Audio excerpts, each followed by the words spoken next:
do Senhor Jesus, assim também andai nele, arraigados e edificados nele e confirmados na fé, assim como fortes ensinados, crescendo em ação de graças. Com esse texto localizado em Colossenses capítulo 2, 6 e 7, eu quero cumprimentar a todos com a graça e a paz de Cristo. Se assentem. Queridos, eu queria, antes de nós lermos o texto a ser pregado, apresentar para vocês um desafio do pastor que prega a Bíblia de forma consecutiva. Nós temos um compromisso de pregar a Bíblia, a gente prega em textos específicos, que geralmente nós falamos pregações não seriadas, mas é muito comum, como os irmãos têm acompanhado, nós pregarmos baseado em um livro da Bíblia, do começo ao fim. Essa é uma pregação expositiva consecutiva. E qual é o desafio disso? É que nós pregamos não aquilo que nós queremos escolher pregar. Nós pregamos aquilo que o texto exige que nós preguemos. Então, hoje nós iremos pregar o livro de Malaquias, dando continuidade, e o assunto que nós iremos pregar diz respeito à questão do dízimo. E nós vamos perceber hoje que essa questão do dízimo, que é um assunto hoje polêmico, controverso, mas a Bíblia vai mostrar para nós que essa questão do dízimo não é simplesmente questão de bolso, é questão de coração. Vocês vão perceber pelo texto que nós iremos pregar, que apesar de muitas pessoas fazerem frente e serem resistentes à devolução do dízimo, nós iremos perceber que a causa disso é um problema muito mais sério. Então, enquanto muitas pessoas pensam e até afirmam que esse assunto é um assunto que ficou no Antigo Testamento, alguns dizem o seguinte: não existe mais templo como havia no período do Antigo Testamento, um templo específico, uma tribo separada para servir no sacrifício, como sacerdotes, os levitas. Mas nós iremos aprender o texto. E o bom de nós pregarmos a Bíblia dessa forma que eu mostrei para vocês, apesar de ser desafiador, porque para mim particularmente, eu geralmente não gosto de tratar desse assunto, mas o texto exige que eu pregue. E como Paulo diz em Atos capítulo 20, versículo 27, porque eu nunca deixei de vos anunciar todo o conselho de Deus. Então, como pregadores, nós temos que pregar o que está escrito. E para tanto, eu quero convidá-los a Malaquias capítulo de número 3, versículo 7 ao 12, dando continuidade na exposição desse maravilhoso livro. Malaquias 3. Que bênção, irmãos, estarmos juntos, que maravilha. Profeta Malaquias é o último livro do Antigo Testamento.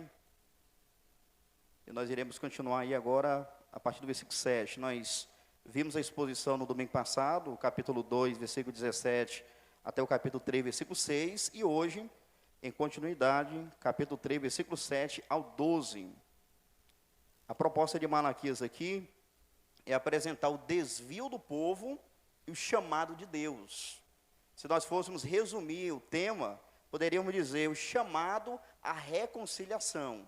Eu quero ler com vocês a palavra de Deus. Podemos ler? Assim está escrito: desde os dias de vossos pais, vos desviaste dos meus estatutos e não os guardastes. Tornai vós para mim, e eu tornarei para vós, diz o Senhor dos Exércitos. Mas vós dizeis: em que havemos de tornar? Roubará o homem a Deus? Todavia, vós me roubais e dizeis: em que te roubamos? Nos dízimos e nas ofertas alçadas. Com maldição sois amaldiçoados, porque me roubais a mim, vós, toda a nação. Trazei todos os dízimos à casa do tesouro, para que haja mantimento na minha casa. E depois fazei prova de mim, diz o Senhor dos Exércitos, se eu não vos abrir as janelas do céu, e não derramar sobre vós uma bênção tal, que dela vos advenha maior abastança. E por causa de vós, repreenderei o devorador, para que não vos consuma o fruto da terra. E a vide no campo não vos será estéril, diz o Senhor dos Exércitos. E todas as nações vos chamarão bem-aventurados, porque vós sereis uma terra deleitosa, diz o Senhor dos Exércitos. Palavra de Deus. Estimados irmãos, nós chegamos aqui agora no quinto debate de Deus com o seu povo. Vocês sabem muito bem, conforme temos analisado, que o profeta Malaquias, ele usa um estilo organizado em debate. O primeiro debate girou em torno do amor de Deus. Você se lembra? Capítulo 1, versículo 2 ao 5. O segundo debate girou em torno do culto. Capítulo 1, versículo 6 até o capítulo 2, versículo 9. O terceiro debate girou em torno da infidelidade no casamento. Capítulo 2, versículos 10 a 16. O quarto debate girou em torno da justiça de Deus, o Deus do juízo. Capítulo 2, versículo 17, até o capítulo 3, versículo 6. E agora nós estamos perante o quinto debate do livro. Deus chama o seu povo para uma audiência. Deus chama o seu povo para o tribunal, para poder tratar do seu povo. E quando nós olhamos para o texto referenciado, o texto que nós lemos juntos, o profeta Malaquias, antes dele apresentar a estrutura do debate em si, Malaquias vai fazer uma coisa um pouco diferente do que ele fez dos outros debates. Por quê? Porque, como nós sabemos, a estrutura do debate que Deus estabeleceu por meio do profeta Malaquias com Israel, era basicamente o seguinte: Deus fazia uma declaração, o povo questionava a declaração que Deus fez, e Deus voltava com argumento, com a resposta. Só que aqui no capítulo 3, versículo 7, especialmente, Malaquias ele vai como que fazer uma introdução do debate. Porque no versículo 7, ele não vai apresentar os três aspectos do debate, simplesmente ele apresenta uma declaração, um questionamento, e o versículo 7 serve de introdução para o debate propriamente dito, que será um desdobramento do versículo 7. Eu quero chamar a sua atenção ao versículo 7, onde nós lemos assim: desde os dias de vossos pais vos desviaste dos meus estatutos e não os guardastes. Tornai vós para mim, e eu tornarei para vós, diz o Senhor dos Exércitos. Mas vós dizeis: em que havemos de tornar? Então você percebe que no versículo 7, conforme nós iremos perceber com mais clareza, à medida que formos explicando e expondo o texto, o versículo 7 só contém dois elementos do debate. Quais são os dois elementos? Primeiro, a declaração divina.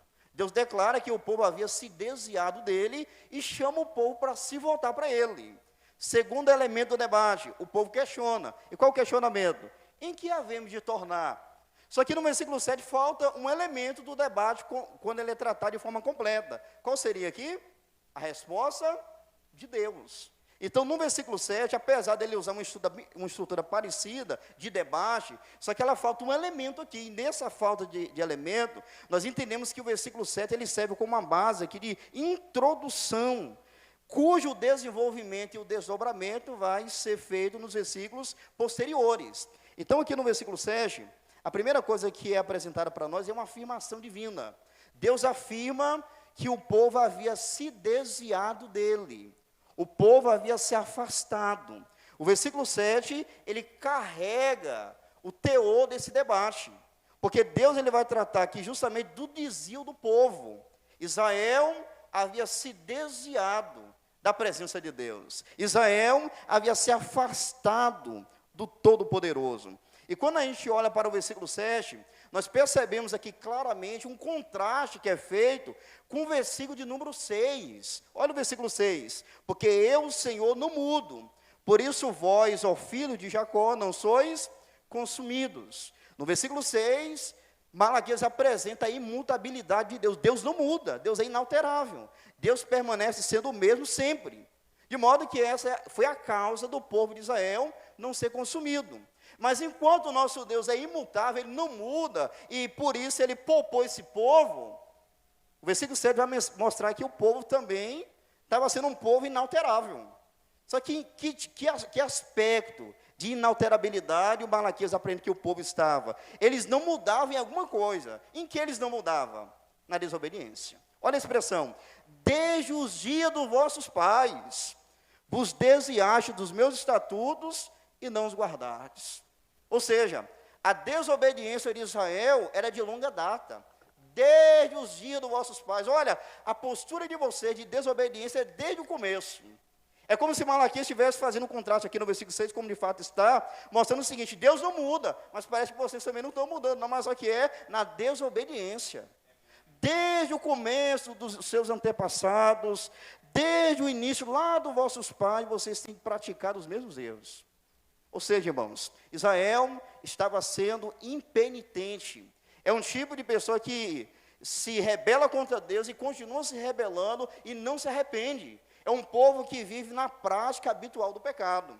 Se a gente voltar para a nação de Israel, a gente pode fazer um rastreamento e vamos perceber que esse povo era a prática comum, o tempo todo pecando contra o Senhor. Quando você vê o povo saindo do Egito, o povo foi mal saindo da terra da escravidão, se depara com o Mar Vermelho. E qual foi o primeiro ato de pecado que o povo cometeu? Murmuração.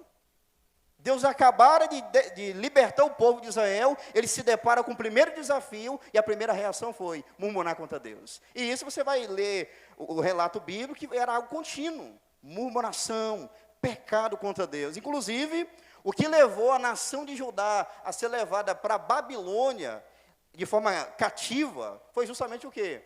O pecado do povo. E agora o povo que foi liberto, Deus usou Ciro para libertar o povo do cativeiro babilônico, estão livres. Cerca de 100 anos depois, está agora vivendo em liberdade, embora ainda estava sob a influência do Império Persa. Mas o povo continuava pecando, e Deus diz o seguinte: desde os dias dos vossos pais vos desviastes dos meus estatutos e não os guardaste. O pecado de vocês é recorrente. Da mesma maneira que pecou os pais, vocês continuam no mesmo caminho. É como se o povo não tivesse aprendido, irmãos, o que Deus havia ensinado durante toda a história do povo. Deus disciplinando, Deus advertindo, Deus levantando os profetas, e o povo continuava da mesma maneira. Nós precisamos parar aqui e refletir, porque esse texto aqui nos oferece a oportunidade de refletir qual é a nossa condição perante o Senhor. Deus aqui está mostrando que o povo estava se desviando dele. O povo se desviou, o povo se ausentou da presença de Deus, o povo está distante do Senhor.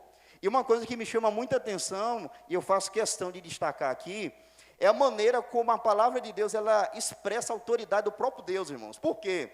Porque quando Deus vai falar do desvio de Israel, Deus diz o seguinte: desde o dia dos vossos pais vos desviaste dos meus estatutos e não os guardastes. É o mesmo que Deus diz o seguinte: vocês estão se afastando da minha palavra desde o começo. Então vejam, que desobedecer a palavra de Deus equivale a desobedecer o próprio Deus. Aqui nós vemos uma doutrina importante acerca da própria Bíblia. É a autoridade da Sagrada Escritura. A Bíblia ela é autoritativa porque ela traz o selo da inspiração divina. De modo que o povo se afastou da palavra, e Deus está dizendo: vocês se desviaram de mim.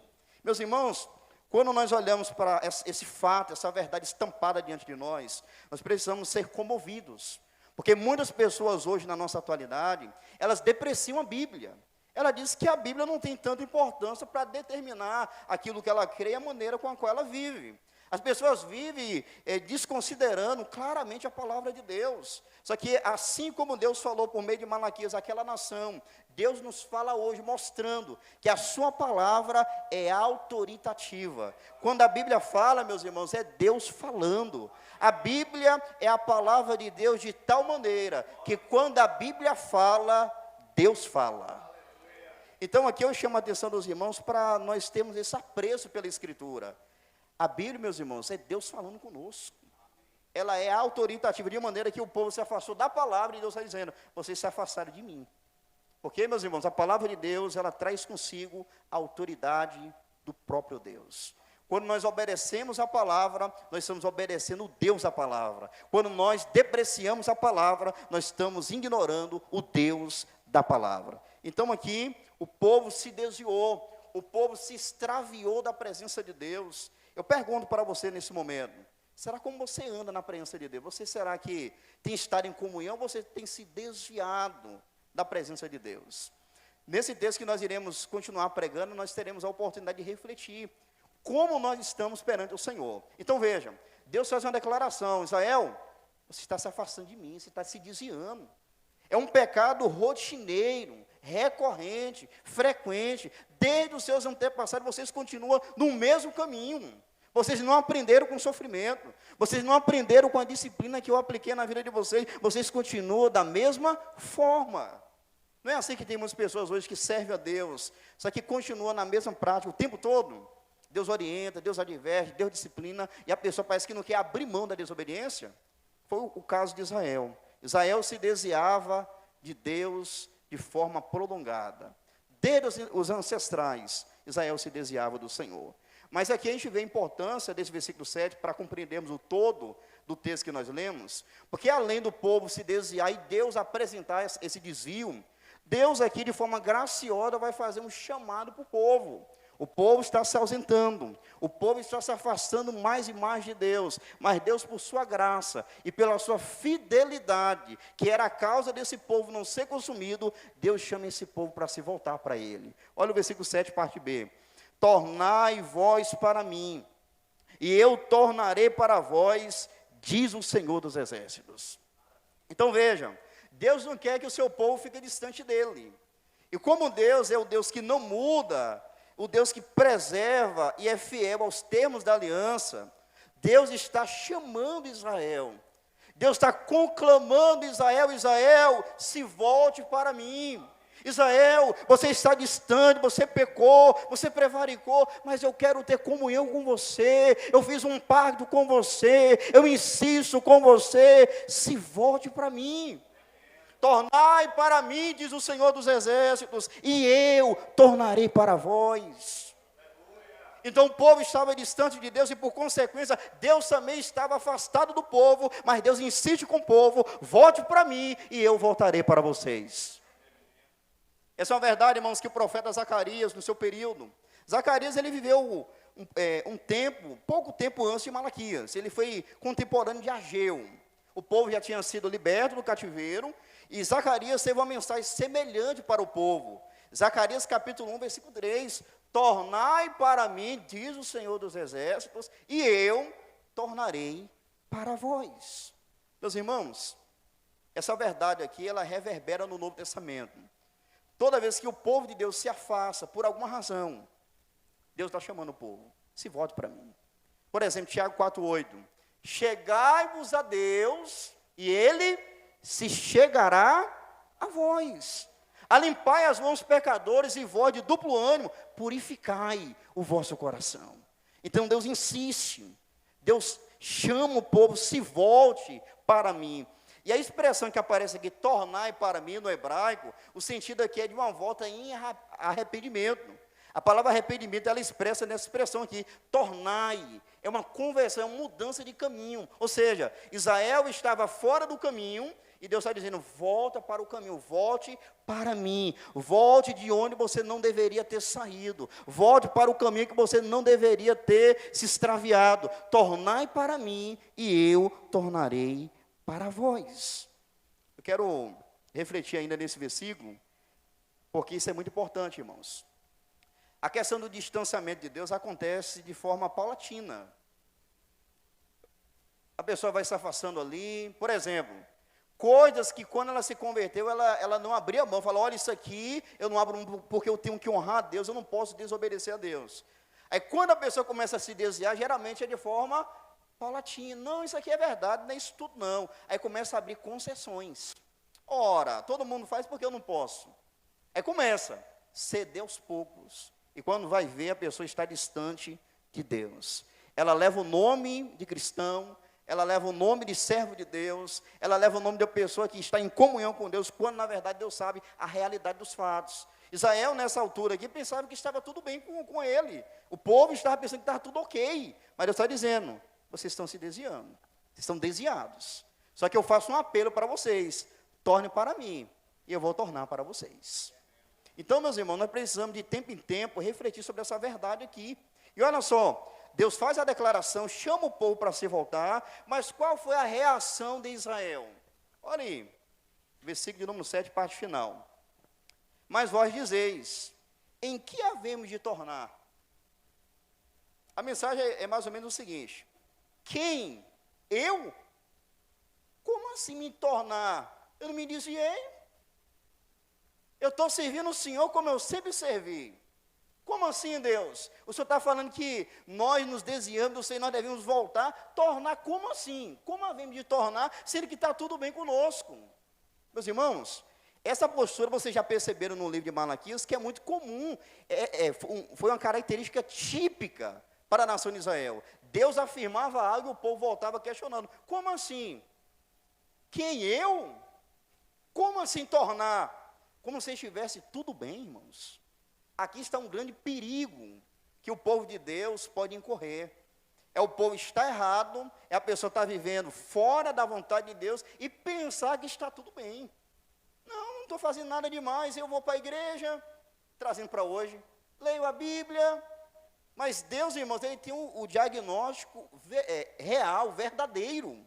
O povo está, de forma cínica, questionando a Deus, dizendo, como assim nós havemos de tornar para o Senhor? Nós nunca nos desviemos. E aqui, meus irmãos, está um perigo. Quando a gente começa a viver uma vida de insensibilidade, a estar no erro, fazendo o que não agrada a Deus, como se estivesse tudo bem com a nossa vida espiritual. Mas Deus, Ele sabe qual é a realidade dos fatos. Ele sabe que nós, por vezes, temos nos desviado, temos nos ausentado da presença dEle. Ele está dizendo, torne para mim, mas às vezes nós estamos nos enquadrando na postura de Israel, vivendo de forma indiferente, como se estivesse tudo bem, quando na verdade está tudo mal. O povo questiona, e o questionamento do povo retrata uma insensibilidade espiritual. E aqui, meus irmãos, nós precisamos aproveitar esse gancho, uma vez que Israel está se portando de uma forma totalmente inconveniente. Às vezes a gente pode incorrer no mesmo caminho de Israel. E nós precisamos, de tempo em tempo, fazer um check-up da nossa vida. Fazer um autoexame, como eu estou na presença de Deus. Às vezes nós pensamos que está tudo bem, mas Deus está falando, não está tudo bem. Você está se desviando. Você está se afastando. Você está se esfriando na fé. É por isso que Paulo, quando ele tratou da questão da ceia, capítulo 11, versículo 28 da primeira carta aos Coríntios, o que Paulo disse lá? Examine-se, pois, o homem a si mesmo, e assim coma desse pão e beba desse cálice. Ou seja, os irmãos estavam celebrando a ceia, mas de forma irrefletida. Eles estavam pecando, haviam quebrado o princípio da unidade, o princípio do amor, o princípio da santidade, e Paulo está dizendo, examine-se, pois, o homem a si mesmo. Meus irmãos, quando Paulo falou lá da ceia, examine-se, pois, o homem a si mesmo, é um autoexame pessoal e rigoroso. Não é o seu irmão que vai te examinar, não, é você mesmo. Isso aqui, irmãos, comunica para nós, sugere para nós, como nós devemos de tempo em tempo fazer um autoexame da nossa vida. Como nós temos andado, como nós temos vivido na presença de Deus. Às vezes a negligência chega, a irreverência chega, o coração começa a se endurecer, a gente começa a abrir concessões para o mal, para o pecado. E essa pergunta aqui, meus irmãos, do povo, refletia a insensibilidade. O povo estava mal com Deus e pensando que estava tudo ok, estava tudo bem. Lá em 2 Coríntios capítulo 13, versículo 5, Paulo, ele vai trazer o mesmo sentido, ele vai dizer, examinai-vos a vós mesmos, se permaneceis na fé, provai-vos a vós mesmos. Paulo está dizendo a mesma coisa que ele falou na primeira carta. Irmãos, se examinem, avalie a vida de vocês. Eu quero levar você à reflexão nessa noite. Como você está diante do Senhor? Será que você tem vivido uma vida que agrada ao Senhor? Será que você tem estado em comunhão sincera com Deus? Ou será que você precisa fazer um autoexame com caráter de urgência e se voltar para Deus, porque Deus, Ele quer ter comunhão conosco, Ele enviou o seu Filho Jesus para que pudesse ter comunhão com Ele, mas nós precisamos nos retratar. Examine-se a si mesmo.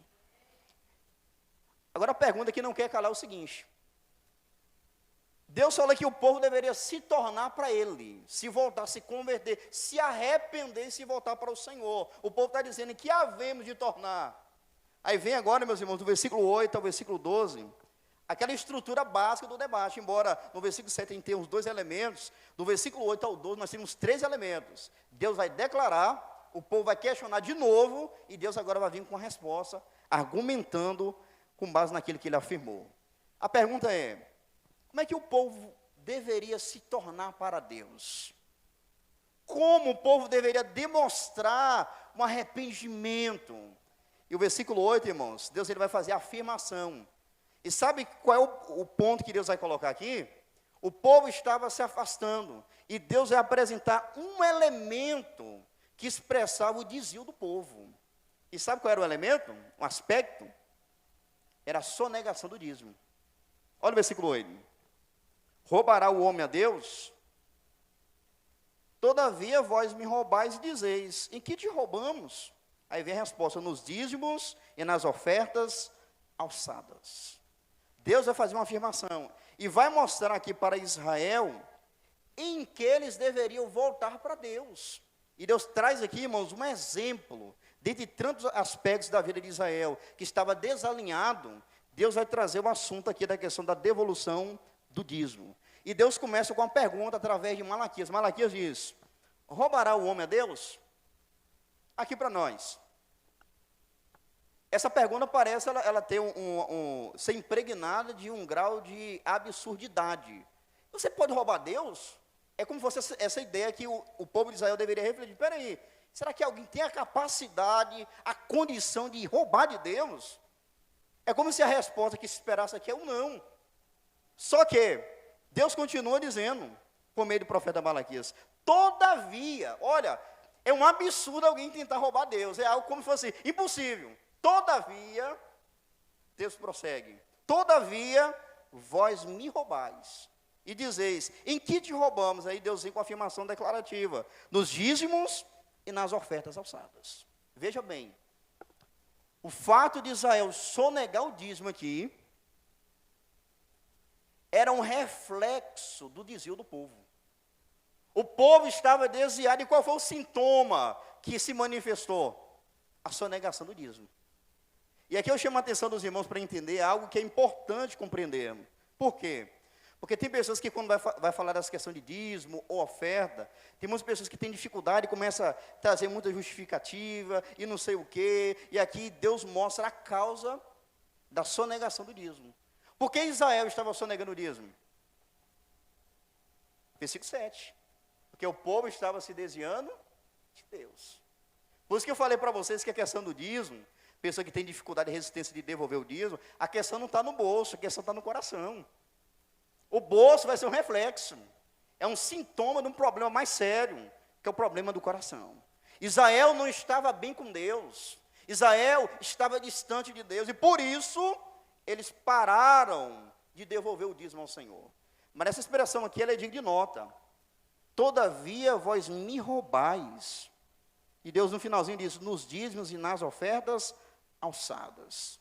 Irmãos, a palavra aqui traduzida para roubar, ela é muito forte. Ela sugere aqui a pessoa se apropriar com violência, se apossar com violência daquilo que é de outrem. Ou seja, quando Deus fala, vós me roubais, Deus está dizendo, vocês estão se apoderando com violência do que é meu. A ideia aqui, meus irmãos, é deles estar se apossando, falando, não, isso aqui não é de Deus, não, isso aqui é meu. Eu não vou devolver nada para Deus, não, porque isso é meu. E Deus está falando, vocês estão se apossando com violência daquilo que me pertence. Roubará o homem a Deus? Todavia vós me roubais e dizeis, em que te roubamos? Dos dízimos e nas ofertas. Mas por que Deus fala assim, me roubais? Associado à questão do dízimo. Isso é claro. Porque no Antigo Testamento, Levítico 27, 30 e 27, 32... Deus deixou bem claro que o dízimo era consagrado santo a Ele. O dízimo é a 10ª parte de algum valor, de alguma coisa. Nesse caso aqui, no período do Antigo Testamento, o que predominava era produtos da terra e o rebanho. O povo deveria separar a 10ª parte, tanto dos cereais como do rebanho, e levar para o templo em dedicação ao Senhor. E Deus disse, o dízimo é santo a mim. O dízimo é separado para mim. Então, se Deus falou que o dízimo era dele, Israel está sonegando o dízimo, é por isso que Deus usa essa linguagem forte aqui. Vocês estão me roubando.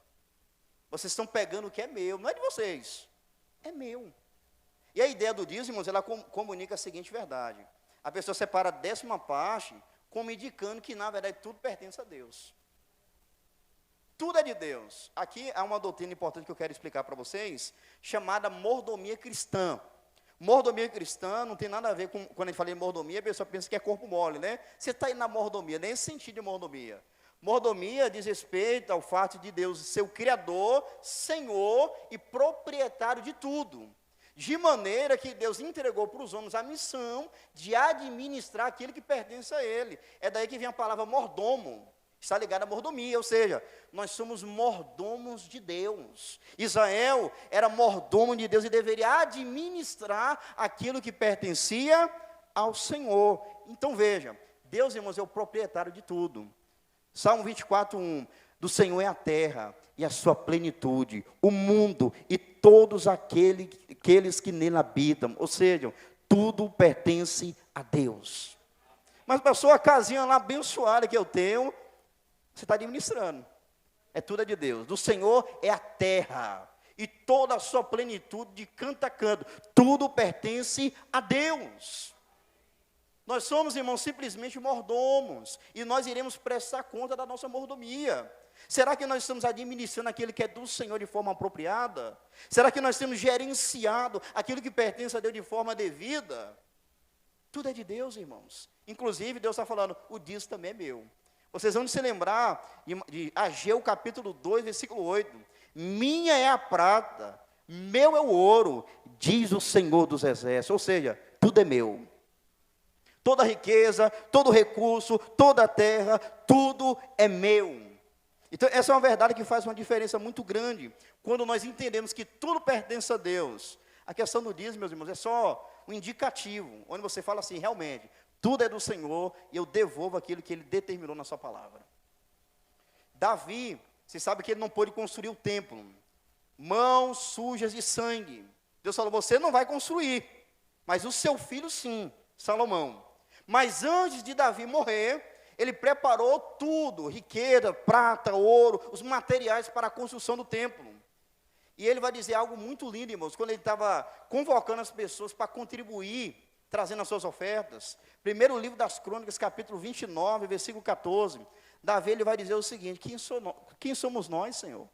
Para que nós venhamos dar algo voluntariamente ao Senhor. E no finalzinho ele diz o seguinte, porque tudo vem de ti, tudo pertence a ti, e da tua mão, tu damos. Ele está dizendo o seguinte, Senhor, tudo é do Senhor. A gente está simplesmente devolvendo aquilo que te pertence. Então, irmãos, tudo pertence a Deus. A sua casa é de Deus, a sua família é de Deus, a sua vida é de Deus, tudo é de Deus, porque Ele é o proprietário absoluto de todas as coisas. Ele criou, é Senhor e proprietário de tudo. Então, infeliz é aquele que diz, isso aqui é meu. Pode ser uma maneira de a gente expressar. Falar que é meu no sentido assim, que não é do próximo. Mas, na verdade, em última instância, tudo pertence a Deus. Isso aqui constitui um divisor de águas para as pessoas que têm dificuldade de devolver o dízimo. Porque quando ela entende que tudo é de Deus, ela vai... Só 10%? 10% na verdade é só um indicativo que tudo pertence a Ele. E Deus queria do povo, meus irmãos, fidelidade. Deus queria de Israel comprometimento. Deus queria de Israel dedicação. Mas o povo estava fazendo o quê? Roubando a Deus. O povo aqui estava quebrando os termos da aliança que Deus havia feito com Israel. Deus estabeleceu o pacto e também os termos para manutenção do pacto. Só que Israel quebrou o pacto com Deus. Estava se desviando e, por consequência, o pacto que Deus havia feito com eles, o povo estava quebrando. Aí Deus diz, nos dízimos e nas ofertas alçadas. As ofertas alçadas aqui eram ofertas que eram voluntárias, que eram levantadas. Inclusive o capítulo 1 que a gente pregou, versículo 6 até o versículo 14, nós vimos que o culto envolvia a questão das ofertas, vocês se lembram? E Deus estava afirmando, por meio do profeta Malaquias, que eles estavam trazendo ofertas indevidas. Animais cegos, mancos, com mancha, com defeito. E Deus falou o seguinte, que Ele não aceitava aquele tipo de oferta. O povo estava levando para Deus aquilo que eles não tinham coragem de levar para o homem, o governador da cidade. Então, irmãos, Israel estava se desviando de Deus. E qual foi a maneira de Deus mostrar isso? Vocês estão me roubando. É interessante isso, porque quando a gente lê o livro do profeta Malaquias, o povo estava desviado de Deus em vários aspectos. Por exemplo, questão do culto. Os sacerdotes estavam profanando o nome do Senhor. O casamento, as pessoas estavam profanando o casamento e levando mulheres estranhas para o altar. E ainda choravam porque Deus não queria receber o culto deles. O povo questionava a justiça de Deus como se Deus se agradasse das pessoas que faziam maldade. É desse que Deus se agrada. O povo murmurava, questionava tantas coisas, mas Deus agora, para dar um exemplo do desvio, Deus vai falar, olha, eu vou mostrar para você mais um exemplo. Vocês estão me roubando. Vocês estão tão distantes de mim, que olha o que está acontecendo. Vocês não devolvem mais o dízimo. Vocês estão agora desobedecendo da minha palavra que eu determinei. Versículo 8, Deus apresenta isso, irmãos. Mas o povo diz o quê? O questionamento? Em que te roubamos? Deus está falando que o povo estava roubando, dele, e o povo está voltando para ele dizendo assim, como assim? Nós, Israel, Deus, irmãos, falando e o povo volta de forma cínica e insensível, questionando a afirmação que Deus havia feito. Eles entendiam o seguinte, a gente não está fazendo nada demais. Você conhece alguém assim? Não, é que assim, devolver dízimo não é nada que envolva a minha vida espiritual. Mas o texto está mostrando que sim. A devolução do dízimo aqui, no caso de Israel, ou a sonegação do dízimo, era uma expressão clara do estado espiritual do povo. Era um reflexo. Aqui para nós. Na nossa atualidade, muitas pessoas, elas depreciam a questão da devolução do dízimo. E você pode fazer uma análise, irmãos. Que todas as pessoas que questionam a questão de devolver o dízimo, pode analisar a vida dela. Pode analisar. Tem umas pessoas que dizem o seguinte, não, eu não devolvo o dízimo como referenciado em Malaquias, que é 10%. No Novo Testamento fala sobre a oferta, que deve dar voluntariamente, só que essas pessoas acabam confundindo muitas coisas, sabe por quê? Se a pessoa for pegar o Novo Testamento como base para contribuição financeira na igreja, na casa de Deus, você sabia que o princípio é muito maior do que 10%? Lá em 2 Coríntios capítulo 8, do 1 ao 5, por exemplo, Paulo, ele deu o exemplo da igreja da Macedônia, os irmãos estavam privados do alimento básico, os irmãos estavam sofrendo privação. E Paulo, ele estava levantando coleta para enviar para os irmãos judeus em Jerusalém. E sabe o que aqueles irmãos fizeram? Eles imploraram a Paulo para poder participar daquela graça. A graça que eles tinham em mente era a graça de contribuir. Paulo, a gente quer contribuir. Só que os irmãos não tinham condição. Só que eles insistiram tanto com Paulo, que Paulo permitiu. Aí sabe o que Paulo vai dizer lá em 2 Coríntios, capítulo de número 8, versículo 5? Olha só, me ouçam. Capítulo 8, versículo 5. E não somente fizeram como nós esperávamos, mas também a si mesmos se deram primeiramente ao Senhor e depois a nós, pela vontade de Deus. E ainda no versículo 2 diz assim, como em muita prova de tribulação, houve a abundância do seu gozo, e com a sua profunda pobreza, superabundou em riquezas da sua generosidade. Versículo 3, porque segundo o seu poder, o que eu mesmo testifico, e ainda acima do seu poder, deram voluntariamente, pedindo-nos com muitos rogos, a graça e a comunicação desse serviço que se fazia para com os santos. Mas o ponto, o X da questão, está no versículo 5, e não somente fizeram como nós esperávamos, mas também a si mesmos se deram primeiramente ao Senhor, e mais, e depois a nós. O que Paulo está dizendo aqui? Os irmãos ofertavam como ofertavam, sabe por quê? Que primeiro eles haviam entregado ao Senhor. A vida deles era dedicada ao Senhor, e depois a nós, disse Paulo. E por causa disso, os irmãos deram muito mais do que 10%. E o versículo de número 9 é curioso, porque Paulo, ele usa o exemplo da igreja da Macedônia para encorajar a igreja de Corinto. Porque a igreja de Corinto era abastada financeiramente. Entretanto, a igreja estava sonegando a contribuição. Por exemplo, 1 Coríntios capítulo 16, do 1 ao 4, Paulo rogou a igreja de Corinto para contribuir naquela obra. Só que os irmãos começaram a tardar. Paulo então vai escrever 2 Coríntios capítulo 8 e 9 para falar da questão da oferta. Então ele dá o exemplo dos irmãos da Macedônia, que eram simples, humildes, pobres, mas os irmãos contribuíam e davam o máximo, porque primeiramente eles já haviam se entregado ao Senhor. Mas no versículo 9 ele vai dar o segundo grande exemplo, para incentivar a igreja de Corinto a contribuir. E sabe qual foi o exemplo? Ouçam-me, porque já sabeis a graça de nosso Senhor Jesus Cristo, que sendo rico, por amor de vós se fez pobre, para que pela sua pobreza enriquecesseis. O que Paulo está dizendo? Eu vou dar 2 exemplos para vocês passar a contribuir. Primeiro, o exemplo dos irmãos pobres, mas que contribuíram. Segundo, o exemplo de Cristo. Aí eu pergunto para vocês, o sacrifício que Cristo fez, a oferta que Cristo apresentou por nós, foi parcial, foi limitada, foi pequena? Não. Foi a vida dele que foi entregue. Qual é o princípio aqui da oferta? Suplanta os 10% do dízimo. Então, quem argumentar, eu não dou o dízimo porque passou isso, o período do Antigo Testamento, é só oferta. Então, a oferta tem que ser maior. Sabe por quê? Sabe qual é a base que você tem para ofertar? O exemplo de Jesus. Ele se deu completamente para poder nos salvar. E Paulo está dizendo, vocês querem encorajamento para contribuir? Não quer dar o dízimo? Não. Dê oferta, mas sabe que o padrão é muito mais elevado. Os irmãos estão me entendendo? Então, queridos, Paulo ele vai mostrar que é justamente isso. A pessoa, primeiro, ela se dá ao Senhor.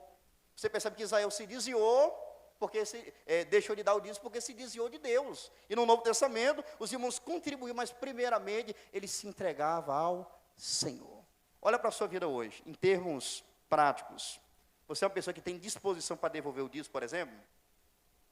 Analise bem. Será que o problema está onde?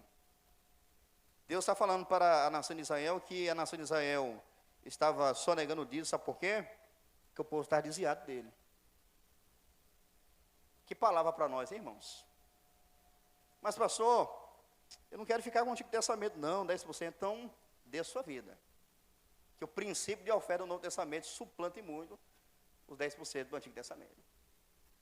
Então, Deus apresenta aí o motivo, a causa. E é sempre assim, irmãos. Olha para o exemplo de Ezequias. Ezequias foi um rei de Judá. O povo havia se afastado de Deus. E quando você vai para o segundo livro das Crônicas, capítulo 31, versículos 4, 5 e 12, o que a gente vai encontrar ali? Ezequias, ele promove um avivamento na cidade, na nação. O povo começou a se voltar para Deus. E sabe o que veio junto? O povo começou a devolver o dízimo. Porque o problema da pessoa sonegar o dízimo sempre vai ser ligar na sua vida espiritual. Quem está bem com Deus, ele não reclama, ele não questiona, ele tem um coração liberal para poder contribuir com alegria no reino de Deus. Ele promove o reino de Deus e o seu crescimento. Então aqui o povo, coração desviado, por consequência, eles sonegavam o dízimo. Só que o que acontece agora, queridos? Deus, ele continua falando com o povo. Mas antes disso eu queria tirar algumas lições aqui, porque como Deus está falando sobre o dízimo, eu quero aproveitar, já mostrar alguns princípios para nós hoje, para a gente continuar a exposição do texto.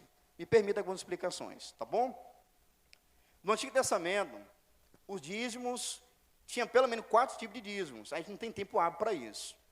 Mas a finalidade do dízimo aqui, o dízimo levítico, era para sustentar a tribo de Levi, sacerdotes levitas. Era para manter aquele povo. E se você comparar o Antigo Testamento com o Novo, e você fazer a seguinte pergunta: será que as necessidades que havia no período do Antigo Testamento passaram a inexistir, não existe mais no Novo Testamento? Esse é um princípio para a gente refletir. Se Deus havia estabelecido o dízimo, que era para ele, mas era para manutenção da tribo que ele separou, aí a pergunta é, no Novo Testamento, será que a necessidade acabou de existir, parou de existir, ou continua? Meus irmãos, a necessidade do Novo Testamento continuou e muito mais elevada do que do Antigo Testamento. Porque no Antigo Testamento era nacional. A igreja, ela tem o seu caráter mundial.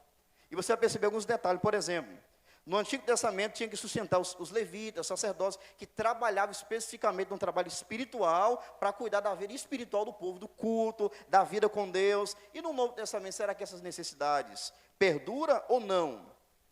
Você lê Mateus 10:10, Lucas 10:7, 1 Coríntios capítulo 9, do 1 ao 14, inclusive o 14, Paulo disse, assim também ordenou o Senhor, que os que anunciam o Evangelho, que vivam do Evangelho. Aí você vê Gálatas 6:6, 1 Timóteo 5:17 e 18, Paulo mostrando que há uma necessidade também de manutenção. E os dízimos e as ofertas irão convergir, irão ser utilizadas para manutenção dessas necessidades. Você vai para o Novo Testamento, você vê viúvas, órfãos, 1 Timóteo capítulo 5, 3 a 16, Tiago 1, 27, as necessidades perduram e são ainda maiores do que a do Antigo Testamento. Mas o povo questiona e Deus vai agora responder para o povo. O povo está questionando acerca do dízimo, e o que Deus vai fazer agora? Deus vai responder do versículo 9 ao 12. E como é que Deus responde? De algumas maneiras. Em primeiro lugar, Deus ele vai mostrar a consequência do desvio do povo. Olha o versículo 9. Com maldição sois amaldiçoados, porque me roubais a mim, vós toda a nação. A primeira coisa que Deus faz aqui, em resposta ao questionamento cínico do povo, que dizia o seguinte: em que nós te roubamos, Senhor? Aí Deus volta agora, em resposta, e diz o seguinte: com maldição vocês são amaldiçoados. Isso aqui, irmãos, como você já sabe, é o termo justamente da aliança que Deus havia feito com Israel no Antigo Testamento. Deuteronômio capítulo 28, por exemplo, está alistado lá as chamadas bênçãos e maldições. As bênçãos eram a consequência da obediência. Se Israel obedecesse os termos da aliança, Deus abençoaria o povo.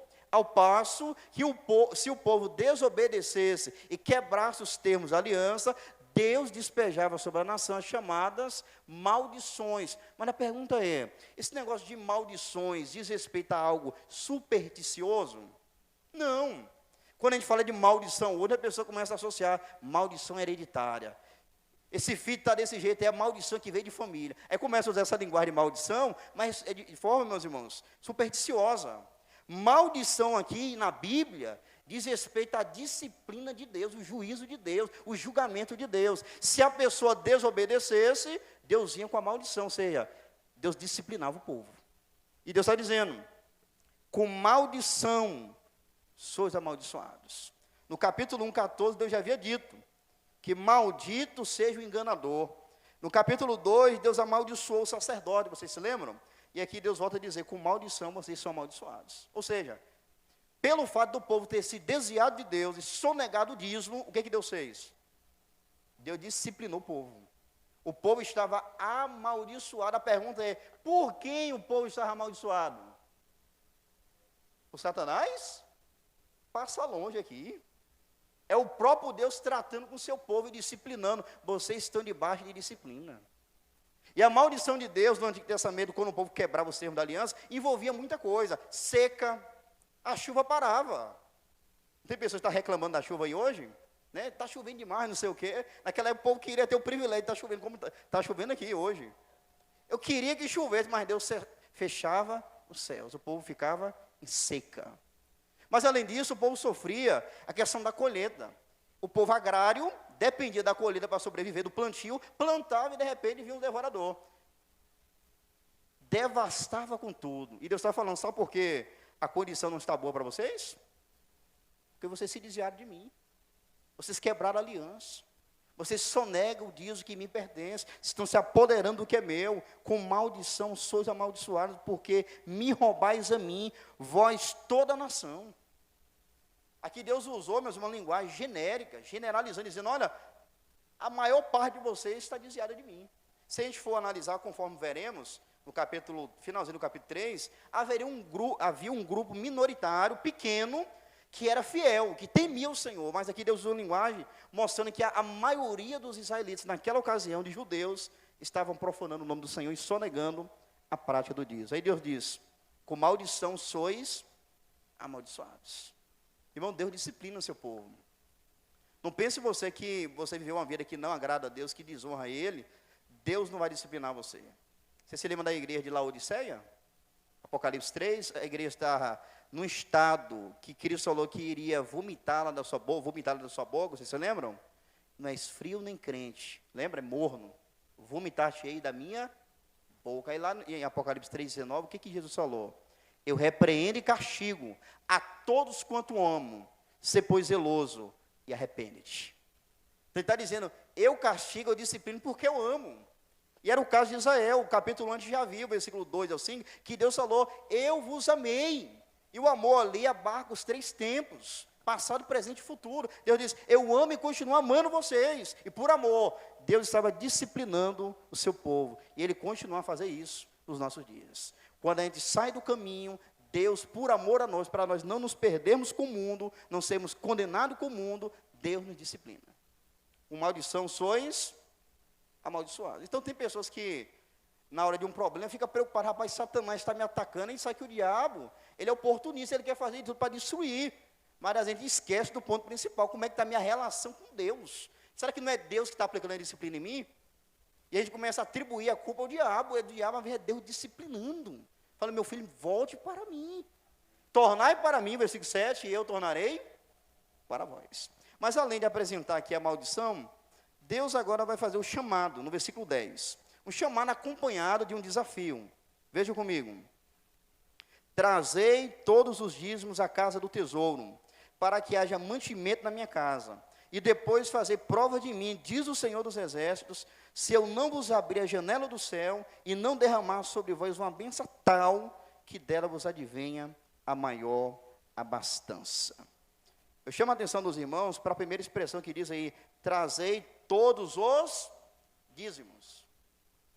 No hebraico, o sentido aqui é trazer o dízimo todo, que poderia indicar que Israel não estava devolvendo nada do dízimo, ou devolvendo parte do dízimo. Aí Deus está dizendo, o dízimo você tem que trazer todo o dízimo. Porque eles poderiam dizer assim, rapaz, vou levar só um pouquinho aqui, igual a Ananias e Safira. Ninguém mandou eles vender nada, para dar nada para a igreja, eles iram, Barnabé fazendo, os irmãos fazendo, venderam a propriedade, depois que o dinheiro chegou na mão, eles mudaram, falaram, não, a gente vai chegar lá diante dos apóstolos, e vamos dizer que, na verdade, vendeu a propriedade por tal valor. Quando chegou lá, eles fizeram um combinado, Ananias falou, eu vou na frente, depois você vai. Com a mesma versão. Ele chegou lá, Deus usou o apóstolo Pedro. Ananias, porque encheu Satanás para mentir contra o Espírito Santo. Não mentiste aos homens, mas a Deus. E naquele mesmo momento, o que aconteceu com Ananias? Ele foi fulminado, morreu na mesma hora.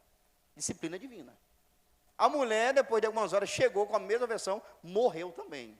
Mas vocês perceberam que o ponto deles, não era o fato deles simplesmente não ter levado o valor total do que ele havia vendido, da herdade, da propriedade.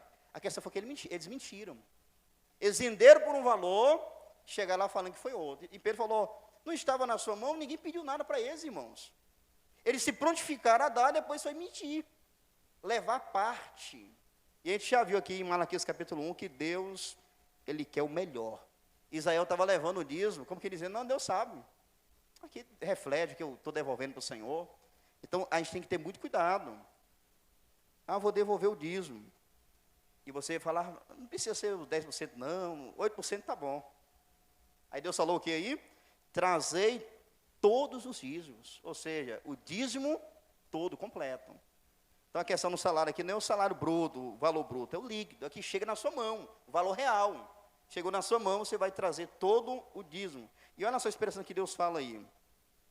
Trazer todos os dízimos à casa do tesouro. O que significa isso, casa do tesouro? Na época, irmãos, aqui em Israel, essa questão aqui da casa do tesouro era a tesouraria da época, era a despensa, o depósito, onde os dízimos eram colocados. Fosse cereais, fosse animais, tudo era colocado naquele depósito, naquela despensa. E era ali que seria gerenciado para a manutenção dos sacerdotes e levitas. E uma coisa interessante que a gente nota aqui, irmãos, que eles deveriam levar, eles não deveriam pegar, administrar aquilo que era do Senhor, eles deveriam levar para o local designado. Levai, trazei todos os dias na casa do tesouro. Eles não poderiam pegar o valor, rapaz, eu vou ajudar as pessoas aqui com esse valor, com esse rebanho, com esses gados aqui, com esses cereais. Não. No Antigo Testamento, como eu mencionei, havia outros tipos de dízimo, que a pessoa poderia fazer isso, comer com as pessoas, mas esse dízimo aqui era o dízimo levítico. Deveria ser levado diretamente para a casa do tesouro, para de lá ser administrado. Então, tem muitas pessoas hoje que querem administrar o dízimo. Rapaz, eu tenho um vizinho que está passando um perrengue, uma luta. E sabe de onde tem um valor do dízimo aqui? Já sei, vou administrar. Esse texto aqui sugere que não. Tem que levar para o local designado. Trazei todos os dízimos à casa do tesouro. Mas para quê? Qual era a finalidade do dízimo? Eu mencionei para vocês, mas o texto aqui prossegue, e a gente vai ter uma compreensão melhor. Para que haja mantimento na minha casa. Vamos entender isso aqui? Por que os israelitas deveriam levar o dízimo para a casa do tesouro? Deus responde, para que haja mantimento na minha casa. Irmãos, Deus aqui ele mostra a função do dízimo, o propósito do dízimo. Eu falei para vocês sobre a tribo de Levi, vocês se lembram? Israel era composto de 12 tribos. Vocês se lembram? Baseado no filho de Jacó, 12. Só que das 12 tribos, Deus escolheu uma tribo, chamada tribo de Levi, para que da tribo de Levi viesse ter um povo separado para o serviço sacerdotal, para oferecer sacrifício, para matar animais, para o culto. O culto era realizado pelas pessoas que faziam parte da tribo de Levi, eram os levitas sacerdotes. E aqui eu aproveito a oportunidade para fazer uma explicação que muitas pessoas não entendem hoje. Por exemplo, se um irmão canta na igreja, é muito comum a gente ouvir, olha lá o levita, o abençoado levita de Jesus, né? Mas não tem nada a ver com levita, não é o irmão que canta. Por quê? Porque levita era quem fazia parte da tribo de Levi. E essa questão de cantores, na questão da tribo de Levi, só foi depois do reinado de Davi. A questão é, será que as pessoas que cantam devem ser chamadas de levitas? Não. Deixa eu dar um exemplo aqui. Vamos olhar para o Brasil. O Brasil é composto de quantos estados? 26, além do Distrito Federal, certo? Vamos lá. Temos o estado da Bahia, que é um estado, uma unidade do Brasil. Quem mora na Bahia é o quê? Baiano. Então, naquela época, a gente entender, tem Israel formada por 12 tribos. A tribo de Levi, quem fazia parte da tribo de Levi, se chamava levita, como nós baianos. Então, não tem nada a ver de associar a pessoa que canta a levita. Não, nós não somos da tribo de Levi. Amém, meus queridos? Então, aqui, era esse grupo de pessoas que fazia parte da tribo de Levi, que fazia o serviço sacerdotal, oferecia sacrifício. Ou seja, o culto só acontecia porque Deus separou um povo específico de tempo integral para poder realizar as ofertas, o culto ao Senhor. Vocês me entenderam? E qual era a maneira que Deus tinha para manter esse povo? Deus falou no Antigo Testamento para a tribo de Levi, que a tribo de Levi não teria herança, o próprio Deus seria a sua herança. Então, enquanto as outras tinham terra para plantar, para fazer seu trabalho, para arrecadar fundos, a tribo de Levi não. O foco era o serviço espiritual, de culto, de sacrifício a Deus. E como é que eles iriam sobreviver? Daí Deus falou, olha, os dias são meus, é meu, separado por mim, e esse diz que vocês levam para a casa do tesouro é para o mantimento da minha casa, ou seja, para sustentar a tribo de Levi. O sacerdote poderia ficar tranquilo, inclusive, quando o povo, em dado momento, deixou de trazer os dízimos, levar os dízimos, com base em Neemias, sabe o que aconteceu? Alguns sacerdotes, se vendo numa situação sem a provisão, eles deixaram a casa de Deus e foram trabalhar no campo. Não, tem que alimentar minha família. E agora, como é que ficou o culto? Era a mesma condição aqui. Como alguns israelitas estavam sonegando o dízimo, como é que os sacerdotes iriam permanecer sem o alimento, sem a manutenção? Alguns estavam fazendo o quê? Eu vou trabalhar no campo, abandonar tudo aí, deixa a casa de Deus, eu não tenho como sobreviver, então deixa o culto aí, eu vou trabalhar para sustentar minha família. Aí os espertinhos que ficavam diziam o seguinte, rapaz, eu vou ficar, mas aí vinha a desonestidade. Pode trazer o que for, traz oferta aí que a gente vai receber. Então, irmãos, por causa do povo não levar os dízimos à casa do tesouro, houve desmando. O povo de Deus estava desprovido da manutenção. E Deus diz, trazei para que haja mantimento na minha casa. A maneira que Deus escolheu suprir a necessidade dos levitas, da tribo de Levi, foi pelo quê? Dízimos e ofertas. E quando o povo deixava de levar, quem sofria? A tribo de Levi. E agora, eles tinham a opção de voltar para o trabalho, deixar as coisas de Deus para lá, e os que ficavam de qualquer maneira. Vocês me entenderam, irmãos? As implicações? Então, Deus queria manter o povo, e a maneira que Deus escolheu foi através dos dízimos e ofertas. E aqui, meus irmãos, eu quero chamar a atenção de vocês, aproveitar o ensejo. Eu sou dizimista desde que eu me converti, graças a Deus. Só que tem pessoas que pensam o seguinte, não, isso é coisa do Antigo Testamento e eu vou ficar só com oferta. Mas eu quero dizer para você o seguinte, se for de você ficar com oferta, lembra que é mais de 10%. Mas o meu ponto aqui, eu quero incentivar os que são pais, especialmente, para que vocês ensinar e dar exemplo aos seus filhos nesse sentido aqui. Vocês perceberam que o povo estava desviado de Deus, e foi o próprio Deus que falou. Pelo quê? O que levou a estar nessa condição? Ele falou, olha, vocês estão me roubando. Então, se você pensar, não vou devolver o dízimo 10%, então saiba que é mais o Novo Testamento. Então, dá mais com base no Novo Testamento. Mas ensina seu filho isso. Agora, se você não quer que seu filho seja uma pessoa fiel a Deus nesse sentido, aí é com você. Mas a recomendação bíblica, ensine isso para o seu filho, dê exemplo para ele. Dê uma moedinha, meu filho, vamos ofertar na igreja, vamos participar. Você está ensinando seu filho a ser generoso com as coisas de Deus. Contribuir na casa do Senhor. Então aqui, irmãos, Deus faz desafio agora. E depois fazer prova de mim, diz o Senhor dos Exércitos. Deus fez aqui um desafio para o povo. Sejam fiéis a mim. E aqui é uma coisa interessante na Bíblia, que geralmente na Bíblia a gente vê Deus provando o seu povo. Só que aqui Deus fala o seguinte: fazer prova de mim. Pode fazer prova de mim, Deus está se colocando, fazendo um desafio para o povo. Mas o ponto aqui é o seguinte, irmãos. Tem pessoas que, com base nesse versículo aqui, andam desafiando a Deus e tentando a Deus. Não, hoje a Bíblia fala que eu tenho que fazer prova de Deus, eu quero prova. É assim, hein? Não, mas Gideão não fez prova de Deus. Aí você vai analisar, Deus se agradou da postura de Gideão? Gideão, quando ele pediu, Deus me faz isso e isso, era por causa da fé ou da incredulidade? Incredulidade. Então, irmãos, quando esse texto fala, provai-me, fazer prova de mim, qual é o sentido? É Deus está dizendo o seguinte: olha, passa a me obedecer, passa a me cumprir, e vocês vão ver se eu cumpro ou não com os termos da aliança. Esse é o ponto. Fazer prova de mim não é desafiar Deus, não. Deus está dizendo o seguinte: olha, eu vou mostrar para vocês como eu sou fiel.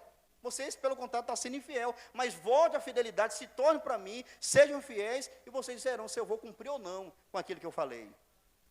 Fazer prova de mim. Aí Deus, nisso, Ele faz 4 promessas. Vamos lá? Primeira promessa.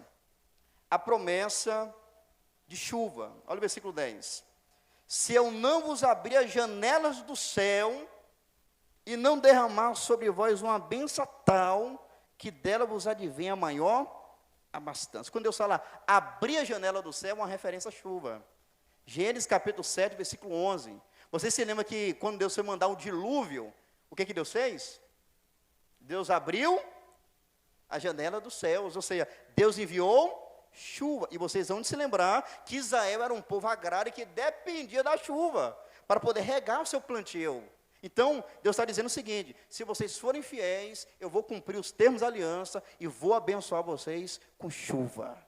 Olha que maravilha, irmãos. Deus está dizendo, eu vou prover tudo que vocês precisam. Segundo lugar, versículo 11. E por causa de vós, se vocês forem fiéis, repreenderei o devorador, para que não vos consumam fruto da terra. Aqui está o detalhe. Para você, me ouça com atenção, para você, qual é a identidade desse devorador aqui? Geralmente as pessoas falam o que no nosso dia a dia? Sobre o devorador? Rapaz, é Satanás. Não é isso?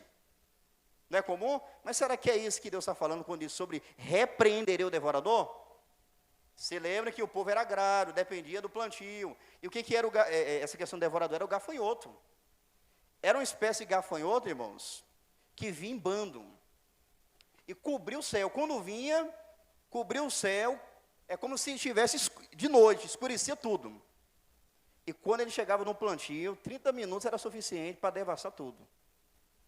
O povo dependia da plantação para sobreviver, e por causa da desobediência, Deus estava entregando o povo a isso. Via um devorador e devastava tudo. Mas Deus está falando, se vocês forem fiéis a mim, eu repreenderei o devorador. Ou seja, eu vou mandar chuva para o plantio de vocês. E outra, eu vou impedir que o devorador, que o gafanhoto venha devastar o seu plantio. As suas plantações não serão devastadas. Eu vou impedir, eu vou repreender o devorador. Mas pastor, isso para nós hoje seria o quê? Será que tem a ver com Satanás? Satanás passa longe aqui. No nosso contexto, pode ser uma doença, vem a pessoa não é fiel a Deus na contribuição, Deus pode disciplinar, vem a pessoa gasta o dinheiro tudo dela com remédio. Uma implicação no texto, mas o devorador aqui literalmente era o gafanhoto.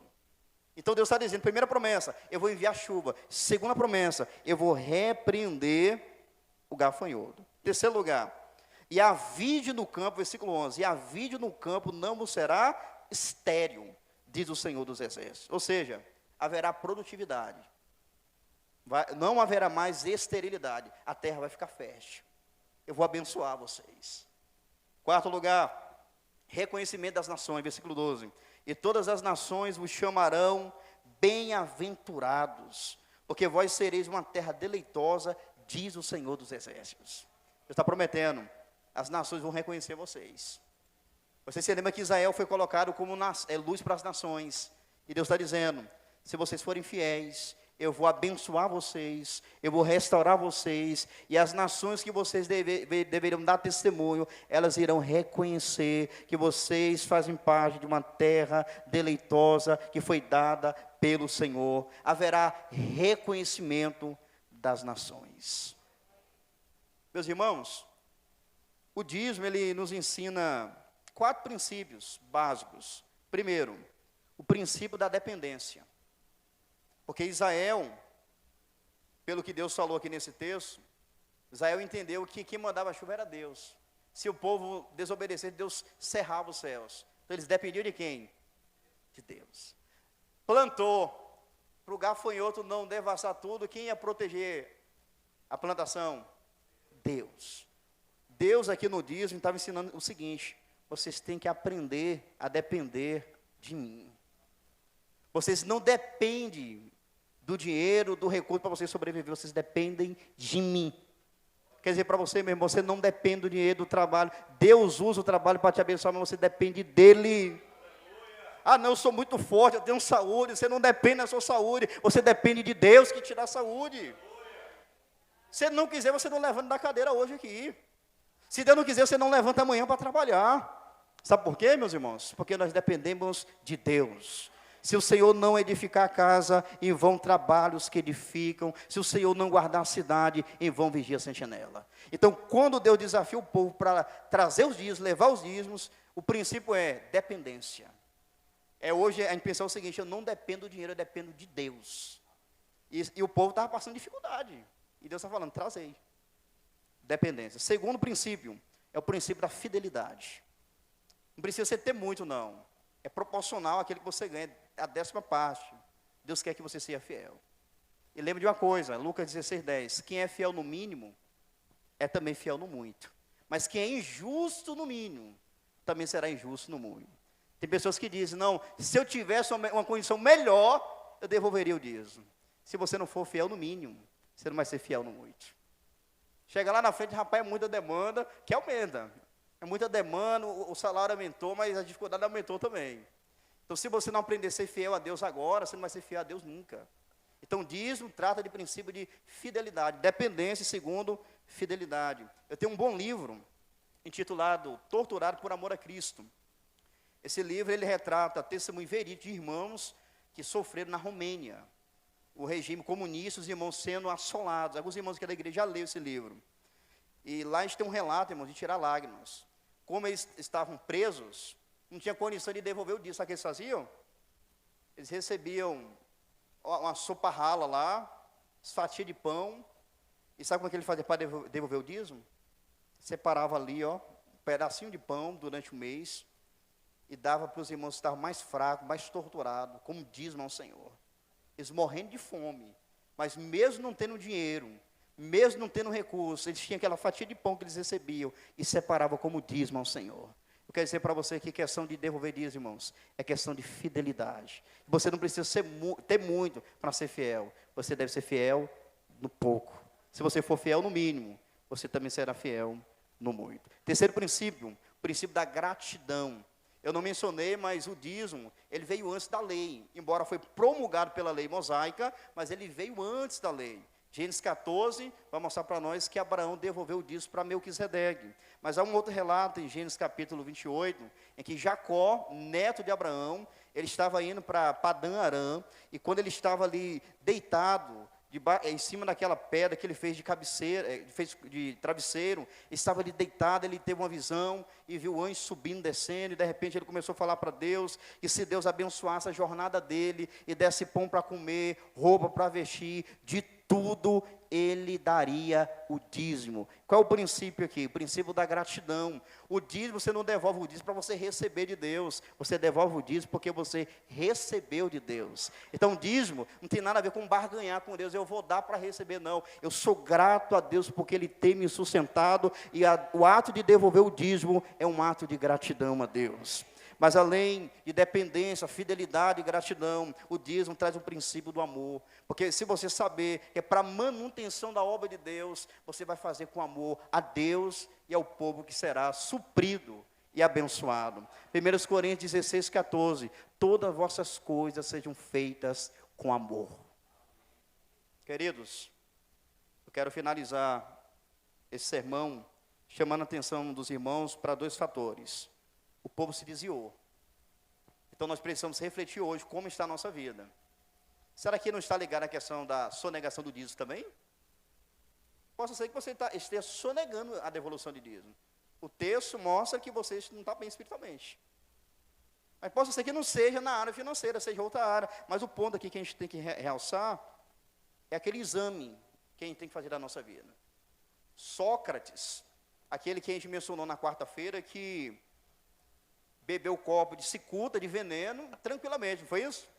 Sócrates, ele falou uma frase muito oportuna. Ele diz o seguinte, que uma vida que não é examinada, não é digna de ser vivida. Ele está sugerindo o seguinte, se você vive a vida e não para analisar como você tem vivido, está falando, essa vida aí está indigna. Ele falou, não é digna de ser vivida. Vamos parar para refletir, será que nós não somos distantes de Deus, irmãos?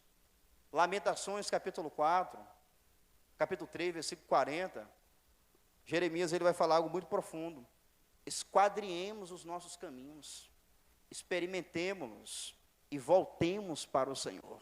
Ele está dizendo, olha como é que vocês estão vivendo. Prove isso, se volte para o Senhor. Provérbios 4, 26, pondera as veredas dos seus pés. Ponderar é calcular, é refletir como eu estou vivendo, como eu estou andando. Então você que me ouve, eu te chamo a reflexão agora. Como você está? A segunda aplicação que eu faço é o apelo que o próprio Deus fez no texto aqui à nação. Vocês estão desviados, mas se voltem para mim. Eu quero dizer para vocês que Deus, Ele preparou tudo para que nós pudéssemos ser reconciliados com Ele. Ele nos chama para a reconciliação. Ele nos chama para voltar para Ele. E é por isso que a Bíblia diz em 2 Coríntios 5,18, tudo isso provém de Deus que nos reconciliou consigo mesmo e nos deu o ministério da reconciliação. E no 19 ele diz, isto é, que Deus estava reconciliando consigo o mundo, não lhes imputando os seus pecados. Através de Jesus, meus queridos, nós podemos ser reconciliados com Deus. Eu não sei como é que você está hoje, mas a boa nova que eu tenho para você é, através de Jesus, nós podemos ser restaurados na presença do Pai. Por isso que ele veio, 1 Timóteo 1,15, essa é uma palavra fiel e digna de toda aceitação, que Cristo Jesus veio ao mundo para salvar os pecadores. Ele veio, nasceu, Natal, dia natalício, ele veio, deu sua vida, viveu a nossa vida, morreu a nossa morte, para que nós pudéssemos nos voltar completamente para Deus o Pai. É por Jesus, queridos, é por Jesus, por Ele, nós podemos nos voltar para Deus nessa noite. Quero convidá-los sobre os pés. Vamos cantar um canto rapidamente. Sei que o horário já deu aqui, mas vamos completar. Vamos reconhecer que Jesus veio, o Redentor, para nos reconciliar ao Pai. Louvado seja Deus. O desvio do povo e o chamado de Deus. Amém.